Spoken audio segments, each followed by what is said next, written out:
Okay, so this was one that was requested when we started watching Comment Awards.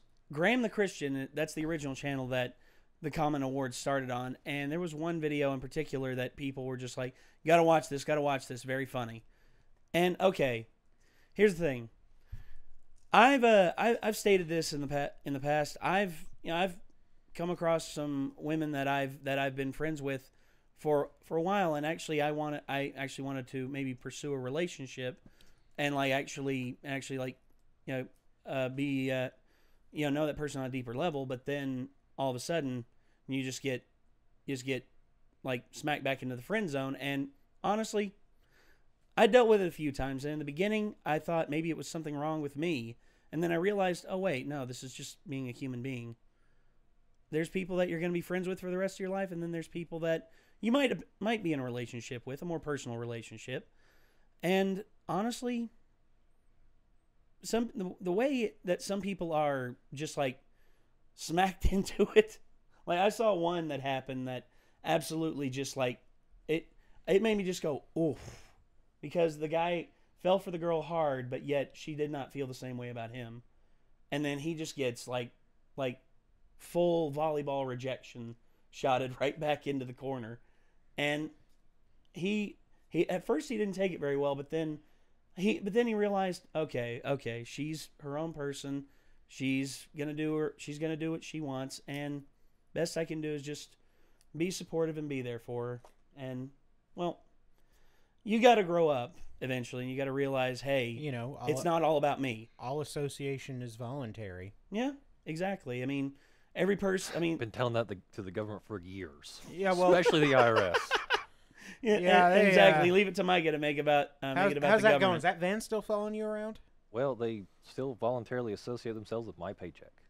Or, Well, Jesus. yeah, they voluntarily do it. It's too bad you exactly can't have right. no choice, right? That's my point. Exactly. Anyway, Dang IRS, one day. Okay, so One these day are. to the moon. Can I put the IRS in the friend zone? Is that a thing? I wish you could. Ugh. I wish we all could. I wish it was like a voluntary thing, but no, the federal government's just like, it's not voluntary. No. But anyway, all right. These are off of Graham the Christian's channel, and let's see how harsh these can get, because some of these some I've seen on Facebook can get really, really harsh. I was in the bathroom. Is this a try not to cringe challenge? Or No. something? No. It's just a video that was I requested. All right, here we go. Whoa, it looks like I have a boyfriend, but it's just my best friend. Don't mind the blur, lol. Someone needs to come save me from this boredom, please. I will. Where you at? Busy. Oh, Charm bought me a new car for my B-day. He really loves me. LOL, nice car. Charm, you're the best BFF. Thanks for buying me this beautiful car. I love it. You're welcome. LOL. How do you like it? Your new car. I love it. So sexy. Thank you very much. LOL. Charm, thanks for buying this car for my girlfriend. You're the best. You should drop subtle hints to your crush. If he's smart, he will know. Oh, okay. You want to know my crush? Yeah. Read the first word again. Wow. You. Is he Chinese? Block 100. I don't know many female friends that have a straight male friend who asks them to go clothes shopping. Lucky me. By the way, he's single, ladies, LOL. A moment of silence for our fallen comrade. Guy asked if I put him in the friend zone. I was like, whoa, slow down there. I'll have sex with you, but friendship is a serious commitment. Baking cookies, brownies and Rice Krispie treats with my best friend. Friend zone level 9000. You're so cute. Shorty, you're cuter though. You are like the sweetest boy I know. Honestly, you're like a dad to me. Wait, what? I would say you're like a brother, but I feel you're more like a dad to me because how sweet you are. Here, Charles, it looks like we're on a date. So no, me and Melanie are not in a relationship, it was a joke. However, I do appreciate all the support for it. Jerk, LOL. I guess everyone wants us together, Melanie. Haha, I guess so. We can't disappoint them, LOL. Haha, yes we can. I wanna go see the Muppets. Oh, Date God. night. Best friend night. Whoop, haha. There goes my ego right out the window. Haha, that's funny.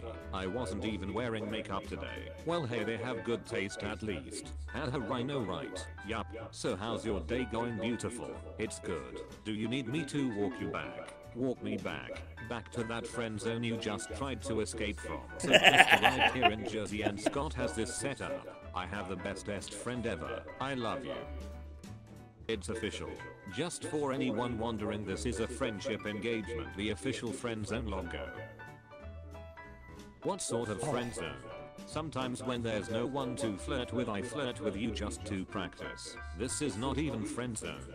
Your work experience. You know he's your best friend when he paints your nails 4th of July themed and he's not gay. He isn't my boyfriend, but I love his hugs, his smile, his advice, his love, his kindness, and all the times we laugh together. I guess I fell in love with our friendship. Whoever this dude is, he has hit the maximum level of friend zone, broke through the roof and kept going into space. Thank you bro for my gifts. I love them. But I'm most thankful for your friendship, for always being there for me. I went to Jared LOL. Let's be something more than friends. What? Best friends? No. I mean something more than that. Mega best friends. This is how you do it. He comes to my house at midnight to wish me a happy birthday. I am so blessed to have such great friends. Thank you so much, Jonathan. Ellie, before I die I want to be shut up with a kiss. Okay, I will. No, not you. I'm so deep in the friend zone that she sends me nudes for approval before they go out to other guys. Getting a pedicure from my best guy friend ever. Now if only I can find a boyfriend like this, I'd be set. With Aaron. Texts me good morning princess every morning, and even though he's just my best friend it feels good. The only female who haven't told me the line "you are like a brother to me" is my own sister. Now for something different. I know you're beautiful, however not simply how you look but for who you are. I've known you for a little less than 2 years and I've learned a lot about your heart, your soul, your core, who you are on the inside. Thanks, super nice buddy, thank you. Derek and I got matching tattoos. My handwriting on him and his on me. I love it. Friends for life. I love you, Walmart. Thank you, Anna, and we like you too. Walmart just friend zoned me. I'm so deep in the friend zone that I've met her boyfriend's parents. What? I only friend zoned you because you're too perfect. That makes no sense. You'd make a better husband than boyfriend, and I wanted to keep you around until the time was right. If we ever dated and broke up, I'd hate to lose you forever. All girls keep the good ones around until the time is right. Cody brought his little brothers all dressed up over to my house to surprise me with all my gifts, then took me out for dinner. I guess you could say I have the greatest best friend alive.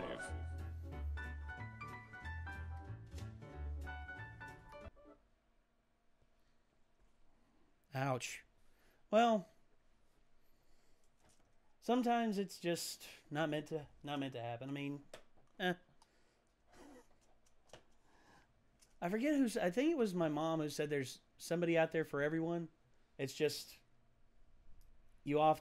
it's just often people don't realize that there's someone who likes them near them, and it's just like you have to sometimes patience is the best thing. Well, I've never really had like a really full stable relationship. You know, when you and Wyndham were over and you all coaxed me into. I actually wasn't there for that because I remember that people were asking about that video. They're like, "What did?" Well, I thought she you were reply back? Was I there? And Wyndham, or I thought it was you and Wyndham. I think I came after she got there because I don't think I was there for the video because I remember people kept asking about that video for a long time after. Okay. I remember because I remembered you were there for that recording that night. But Wyndham asked me to do that because there was this girl that I don't know. I was like really good friends with and everything, and we'd worked at a movie theater together, and all of a sudden, I was just like, I'd like to try to have a relationship with her to some degree, you know, see if it would work. And we went out on a few dates and everything, and it just wasn't meant to be. Things happen, and I learned from it. I mean, you try and learn from all relationships that you've been in. I mean, whether they're friendships or more serious or anything like that. I mean, you try and grow as a person from every relationship that you enter into. It's just like, heck, I've learned a lot about you all and everything, and it's just like, huh, well, I like seeing like varying viewpoints on different things, like Mike and his view on anarchism, and the IRS. Ben and his view on science and everything, and Carly and Elena and their view on Tumblr and everything, and all their dank memes, and There's a lot of memes. the meme squad. I still don't know what dank means. Well, I thought I explained this. I don't think anybody really does. Well, I thought it's just like a no. I thought I explained this. well, it's like a weird nebulous term that's just sort of it's like cool. What does cool actually mean? Well, cool You comes like it? from cool comes from like jazz clubs and everything because it was just originally it was in like when it was hot like very hot in like a lot of jazz clubs in the South, especially in like New Orleans where the humidity is just like ridiculous. They said that whenever someone played music that was cool, it made you feel good even though the weather was not its best. So interesting. That's the first explanation of the term I've ever heard that made any sense whatsoever. Yeah, like cool. Yeah, because the way they explained it, it was just like it makes you feel cool, man, because you forget about the weather and you forget about being hot down here. And instead, the music just makes you feel good. It makes you feel cool. And because there's so many linguistic oddities. Like, wait, so bad is good now? What? And then there's also how come we park in a driveway and drive on a parkway? Listen here, you dang kids. I don't understand, and Exactly. I don't know that I want to. Are we really meant to understand? Because certain things have happened in the past that have determined the way a word is used, and we just accept it, even though we actually look and it's just like, wait, this doesn't make any damn sense whatsoever. It's like a subversion of a lot of things, and it's funny as hell when you look at stuff like that. I hate loan words, especially like from French, because we say charade. We don't say charade. But we do say facade. And not facade. Or facade, or however you want to say it. Facade. No, facade's from how I've always heard Why? There's I hate it. yeah. But then I feel like if I go around saying like charade, people are going to be like, what's your problem? They'll just look at you, just be like, I've heard it said that way. what island are you from? But were they like English people or were they American? Because I feel like that might be an English Charade. thing, but I've never heard anyone It say was like a grand charade. charade. It was Right. more of an well, to be fair, the character was portrayed as a rich Bostonian. So Is this from MASH? yeah. Oh, It's like some Winchester. sort of charade. It's like some Charles sort of charade or Emerson something. Winchester over the there. Third. Yeah. You know? The kind of person who would It's like a charade. definitely think about how it was a French loan word and want to use it correctly. Right. Yeah. The Okay, but I unironically love Good Lord, the Winchester Norman though. Conquest He's- and the he's 10,000 In words such they a left like, in the English language. love you Oh. kind of way. Oh. Yes. what is his sister's name? I've forgotten. Oh frick, what is it? Right? I would have known till you asked. Yeah. But His sister has a like a very upper crusty kind of yeah, it's a name. whopper of a name. Yeah. Like Cynthia Dunsonbury or Like, no. Like Wilhelmina. Wilhelmina, something similar. But there's an episode where somebody has a stutter and people are making fun of them, and he comes in and just stops it.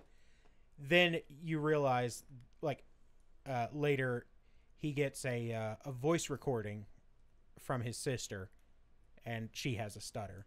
Oh. I love, sorry to interrupt you, No. I love how his character develops and how it develops so quickly. Yeah. Because, like, they spent 5 seasons to basically tell you Frank Burns is a moron, and they didn't do anything with him. Like, they did a little tiny bit with him. Frank Burns was, again, they sort of learned from their mistakes. For example, Trapper John McIntyre was built to be a sidekick, not his own character. Right. And that's what made him leave the show. Mm-hmm. And then B.J. Honeycutt came in and was a full-fledged character in his own right. Right. Frank Burns was an idiot Mm-hmm. and, a villain. Right. But, like, And I love how, like, when Winchester comes in, he's pretty averse to oh yeah, to Hawkeye and BJ, but then, like, over time, like, they're playing cards together, they're, like, doing things for each other. I mean, there's still a lot of friction there, but they're just like, but they know they can count on each other, yeah, though. it's like, this could be worse. there was something even, I can't remember, it was in an episode that me and Mom recently watched, where I was like, I was really like, that's really great. It was something that like Charles had done or something for them or something, or like something that they'd helped out each other, and I was just like, this is great. I haven't seen the episode that you're talking about though yet.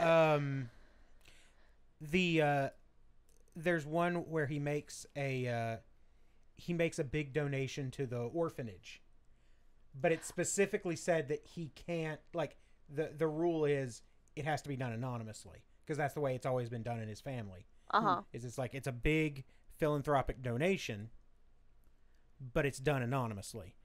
And the nun who's running the orphanage is like, well, please come in and let them thank you. It's like, it wouldn't mean as much if I did. And that's really something, even from what you see of him as a character, that you wouldn't think was with him. You'd think he would, he'd care about the children to a certain extent, but he'd want the praise and the everything else. Like, I did this, but kind of from how you're all explaining it, kind of sounds like this old story, or my sister used to watch, called Rigoletto, where this count who's got a lot of money and everything, and he's feared by the people of the town, and plus everybody's businesses are being bought out by somebody and are pretty much being like hostile takeover and everything, and everybody thinks it's the count. So anyway, this girl makes friends with the count, and he teaches her how to sing and everything, and turns out there's also people in the town who are suffering from ailments and everything, and are receiving money from a random contributor to get their ailments taken care of. Like, there was this girl, she had a very bad, like, her knee was like really bad. She was injured in an accident, and someone paid to have the surgery for her knee to be repaired, and she was walking around normally again several months later. And everyone was just like, who's doing this? Who's doing this? And then Rigoletto became friends with this girl and her friends, and one of her friends got hurt. I forget exactly what it was, but he carries her back into town to get help and everything, and everybody assumes that he did something terrible to this girl, and they pretty much kill him. They beat the life out of him, and they kill him, and they pretty much raid his house looking for any proof that they can that he's the one been stealing the businesses from everybody. And they find his diary, and they open up his diary, and they find out that he actually was the one giving the donations to the people to get help and everything. And also they find out that it was actually the banker in town who was buying out everybody's businesses and everything. And then everyone's pretty much just left dumbfounded by this person who sat up on a hill with all this money and everything, was randomly helping people, and he wanted no praise for it. He just wanted to be left alone, but he also wanted to help people. It was very strange seeing that as a kid, and then growing up later and like seeing the weight and the gravitas behind his actions and everything, and how he was treated just because of everybody's thinking of him, and also how he looked. I believe he had like a scar on his face. I've seen an adaptation of it, but it's been a very long time. His sister's name was Honoria. Right. Yes. I had to look it up because that was gonna bug the ever-loving shit out of me. I feel I can understand that. Yeah. And I saw you were looking at the wiki on your phone. Yeah. But like, the kid who was the concert pianist, who he saves the guy's leg, but his right hand is really damaged, and Charles finds out that he's a Charles finds out that he's the pianist, and he finds, like, he goes out and orders music specifically written only for the left hand for this guy, and it's great. So you actually get a 3-dimensional character instead of the 2-dimensional Frank Burns. Yeah, and I mean, bless the actor's heart, because he did all he could. He did. Like, he played a good Frank Burns. And he in some ways made him somewhat likable. At times. Yeah. At times. Like, there was a time where they got him drunk, and then they learned about his nickname of Ferret Face. Yeah. And it's like, Yeah, he just wants to be friends with them, and then he ruins it. Yeah, and then they he of ruins course take it. to calling him Ferret Face. Yep. Oh gosh, there's a friend of mine. He loves MASH, and the whole thing that happened with Burns. Mm-hmm. I told him about the canon ending in Your Mind. Oh yeah. Where it was whose show was it? Mary Tyler Moore show, right? Oh yeah, it was. Well, that was. It was her. It was her talk show. Yeah, that was a thing, right? Yeah, that was. Well, that it was wasn't. It wasn't Frank Burns. It Frank was. Burns, damn, sorry. You're thinking It was. of Colonel. Damn it. I had this problem. I was talking to a patient about this one day. It took me forever to think of his name. It's played by McLean Stevenson. Yep, I can see him in my mind. I could see him. I can't remember his name. Oh my god. I had this exact same problem with the patient. Not Burns, but hold Blake. on. Henry Colonel Blake. Colonel Blake. Yeah. okay. How Colonel so- Blake. They're like he went down. They never recovered his body, and it's this solemn moment. Well, there was so much backlash that the next night on the Mary Tyler Moore talk show, the opening skit. the opening sketch was a life raft deployed and Colonel Blake in full costume waving his hands above his head going, "I'm okay. I'm okay." Headcanon. He's fine. He made it. yeah. That was that scene though on the show. Because they didn't tell anybody. Anyone. Yeah. They told no one. They had just told Radar. Right. Yeah, and you right can tell. before he walked in. You can tell in Gary Burghoff's face. Yeah. Yeah, that wasn't acting. That was real. And that's really the way to do that kind of thing Absolutely. too. You get so much more of a genuine reaction. Yeah. Yeah, I remember watching that. That was rough. I love how we went from this to talking about MASH. Of course, to be fair, It's for the best. if you look at me funny, I'll start talking about MASH. So, Did you know that Jamie Farr was a? did I ever tell you about the episode where it's just Alan Alda in he's got a concussion and he's in a Korean family's house, just essentially doing a monologue trying to stay conscious? I think I've seen what The episode's titled Hawkeye. what season is that in? Do you know? I don't remember. Is it before season 8? Yes, because Radar's the one who comes to get him. Okay, then I have seen that. Yeah. Ben stops watching shortly after Radar is gone. Because Right. I just can't anymore. I still think it is very good. But the But tone it of the is- show definitely changes. Yes, it Like, does. when Alan Alda starts writing, he starts getting very political. Well, I That's mean, Alan Which, Alda. I mean, is fine. That's Alan Alda. Yeah, I have no problem with that. But it's a notable shift. yeah, and I think me and you might have talked about this at one point, but it's such a a relatable show now too. It's so There's so is. many things that characters and stuff say on the show where I'm just like, that is a mood. That's a mood. Yeah. I need to watch MASH. Oh, You gosh. do. You do. All right. I've been waiting for this moment his So entire life. okay. I've been waiting for this moment my entire life. Before we get any further off the rails, this was Graham the Christian's Real Friendzone post. Want to see the original video? Link in the description down below. We'll see you later, everyone. Peace out. Bye. Bye.